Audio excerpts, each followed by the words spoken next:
So guys, अब हम इस वाली वीडियो में कवर करेंगे हमारा चैप्टर नंबर 12 स्वतंत्रता के बाद का आखिरी पार्ट। सो गाइस, हमने पिछले पार्ट में यहाँ तक कवर कर लिया था और अब हम कवर करेंगे हमारी विदेश नीति के बारे में कि उस समय हमारे देश को कैसी विदेश नीति चाहिए थी। सो गाइस, अगर अभी तक आपने लाइक सब्सक्राइब शेयर नहीं किया है तो इसको जल्दी से कर दीजिए। यह है एक इमेज और इस इमेज की खासियत ये है कि ये है संयुक्त राष्ट्र में जवाहरलाल नेहरू और कृष्णा मेनन ने 1952 से 1962 के बीच संयुक्त राष्ट्र में भारतीय प्रतिनिधिमंडलों का नेतृत्व किया और गुट निरपेक्षता की नीति के पक्ष में आवाज उठाई। ये रही, ठीक है। जिस समय भारत को आज़ादी मिली तब तक दूसरे विश्व युद्ध की तबाही को कुछ ही समय हुआ था। 1945 में गठित की गई नई अंतर्राष्ट्रीय संस्था संयुक्त राष्ट्र यूनाइटेड नेशंस अभी अपने शैशव काल में ही थी, मतलब अभी वो डेवलप नहीं थी। शैशव मतलब बच्चा ही था, ठीक है। और 1950 से लेकर 1960 के दशकों में शीत युद्ध का उदय हुआ। शक्तिशाली देशों के बीच प्रतिद्वंदिता कंपटीशन पैदा हो गया और अमेरिका और सोवियत संघ के बीच वैचारिक टकराव गहरे होते चले गए। रिजल्ट ये रहा कि अपने अपने समर्थक देशों को मिलाकर सैनिक संगठन बना लिए और यही वह टाइम था औपनिवेशिक साम्राज्य ध्वस्त हो रहे थे और बहुत सारे देश स्वतंत्रता प्राप्त कर रहे थे। प्रधानमंत्री जवाहरलाल नेहरू नव स्वाधीन भारत के विदेश मंत्री भी थे। इस संदर्भ में स्वतंत्र भारत की विदेश नीति की रूपरेखा तैयार की। गुटनिरपेक्ष आंदोलन इसी विदेश नीति का मूल आधार था। मिस्र, यूगोस्लाविया, इंडोनेशिया, घाना और भारत के राजनेताओं के नेतृत्व में गुटनिरपेक्षता आंदोलन में दुनिया के देशों से आह्वान किया गया कि वे इन दोनों मुख्य सैनिक गठबंधनों में शामिल ना हों। परंतु गठबंधनों से दूर रहने की इस नीति का मतलब अलग थलग रहना नहीं था। अलग थलग रहने का मतलब था कि विभिन्न देश अंतर्राष्ट्रीय मामलों से दूर रहे, ताकि जबकि भारत जैसे गुटनिरपेक्ष देश तो अमेरिकी और सोवियत गठबंधनों के बीच सुलह सफाई में एक अहम भूमिका अदा कर रहे थे। इन देशों ने युद्ध को टालने के प्रयास किए और अक्सर युद्ध के खिलाफ मानवतावादी और नैतिक रवैया अपनाया। परंतु विभिन्न कारणों से भारत सहित बहुत सारे गुटनिरपेक्ष देशों को युद्ध का सामना करना पड़ा था। 1970 के दशक तक बहुत सारे देश गुटनिरपेक्ष आंदोलनों के सदस्य बन चुके थे। और गाइस, ये देखिए एक और इमेज, ये है बांडुंग इंडोनेशिया की, और इंडोनेशिया में एशिया और अफ्रीका के नेताओं की बैठक 1955। इस प्रसिद्ध सम्मेलन में 29 से ज़्यादा नव स्वाधीन देशों के प्रतिनिधियों ने इस बात की चर्चा की कि अफ्रीका एशिया के देश उपनिवेशवाद और पश्चिमी प्रभुत्व के विरुद्ध अपने प्रयास किस तरह से जारी रख सकते हैं। और गाइस, अब है हमारा इस चैप्टर का और इस क्लास का लास्ट टॉपिक, हिस्ट्री बुक का, राष्ट्र के 60 वर्षों के बाद। 15 अगस्त 2007 को हमने एक स्वतंत्र राष्ट्र के रूप में अपनी 60वीं वर्षगांठ बनाई। इस दौरान हमारे देश का प्रदर्शन कैसा रहा, संविधान में तय किए गए आदर्शों को हम किस हद तक साकार कर पाए। भारत अभी एक है, लोकतांत्रिक राह पर चल रहा है। यह गर्व करने लायक उपलब्धि है। बहुत सारे विदेशी प्रेक्षकों का मानना था कि भारत एक देश के रूप में ज़्यादा समय तक नहीं टिक पाएगा। उन्हें लगता था कि भारत का प्रत्येक क्षेत्र या भाषाई समूह अपने अलग राष्ट्र की मांग करेगा और हो जाएंगे उसके टुकड़े टुकड़े।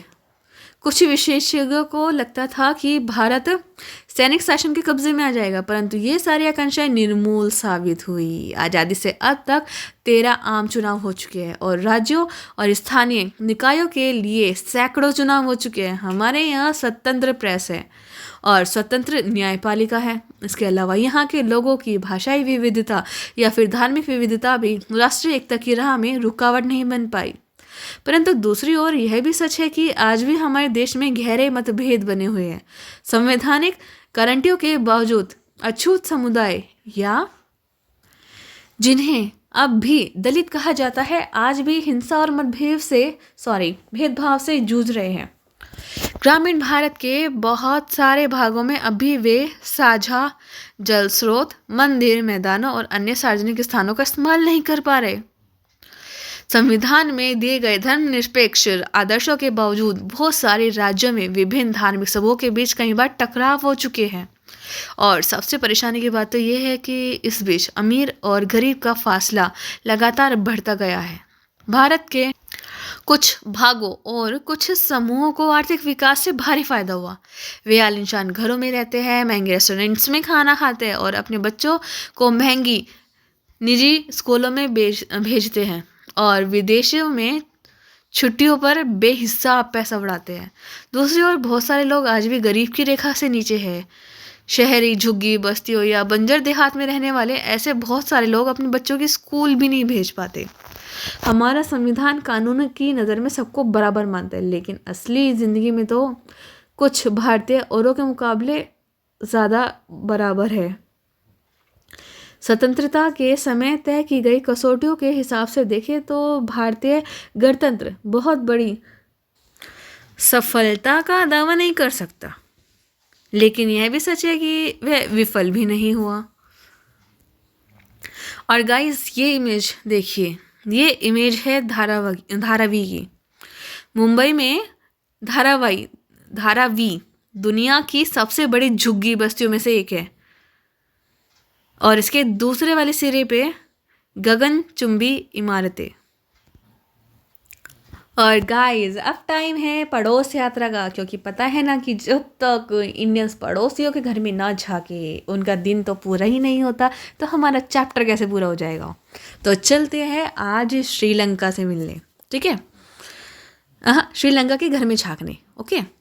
1956 में जिस समय भारत में भाषा के आधार पर राज्यों का पुनर्गठन किया जा रहा था, उसी समय श्रीलंका, उस टाइम नाम था सीलोन, की संसद ने कानून पारित करके सिंगला भाषा को देश की राजभाषा का दर्जा दे दिया। इस कानून के जरिए सिंगला भाषा को सभी सरकारी स्कूलों, कॉलेज, सरकारी परीक्षा और अदालतों की भाषा बना दिया गया। श्रीलंका के उत्तर में रहने वाले तमिल भाषी अल्पसंख्यकों ने इस नए कानून का विरोध किया। एक तमिल सांसद ने कहा कि जब आप मुझसे मेरी भाषा छीन लेते हैं तो आप मेरा सब कुछ मुझसे छीन लेते हैं। एक और नेता ने चेतावनी दी, आप सीलोन को बांटना चाहते हैं, निश्चिंत रहिए, मैं आश्वासन देता हूं कि आपको एक विभाजित सीलोन ही मिलेगा। सिंगला भाषी एक विपक्षी सदस्य ने कहा था कि अगर सरकार अपना रुख नहीं बदलती तो इस कानून पर अड़ी रहती है तो इस छोटे से देश में से दो टूटे फूटे रक्त रंजित देश भी पैदा हो सकते हैं। और पिछले कई दशकों से श्रीलंका में गृह युद्ध चल रहा है, जो इसी कारण पैदा हुआ कि वहाँ के तमिल भाषी जो अल्पसंख्यक है वो अल्पसंख्यकों पर सिंगला भाषा थोपी जा रही है। और एक अन्य दक्षिण एशियाई देश पाकिस्तान भी इसलिए दो टुकड़ों में बट गया क्योंकि पूर्वी पाकिस्तान को बंगला भाषी लोगों को लगता था कि पाकिस्तान में उनकी भाषा को दबाया जा रहा है और इसके विपरीत भारत एकीकृत राष्ट्र के रूप में कायम रहा।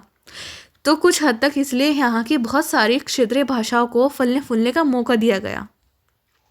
अगर हिंदी को उसी तरह दक्षिणी भारत पर थोप दिया जाता जिस तरह पूर्वी पाकिस्तान पर उर्दू या फिर उत्तरी लंका पर सिंगला को थोप दिया गया था, तो शायद भारत भी गृह युद्धों में उलझकर ही रह जाता।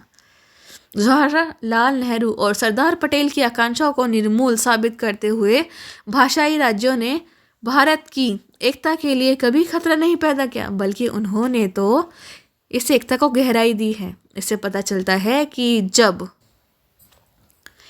एक बार अपनी भाषा के दबने का भय खत्म हो जाता है तो विभिन्न भाषाई समूह एक विशाल राष्ट्र के अंग के रूप में सहज आगे बढ़ने लगते हैं।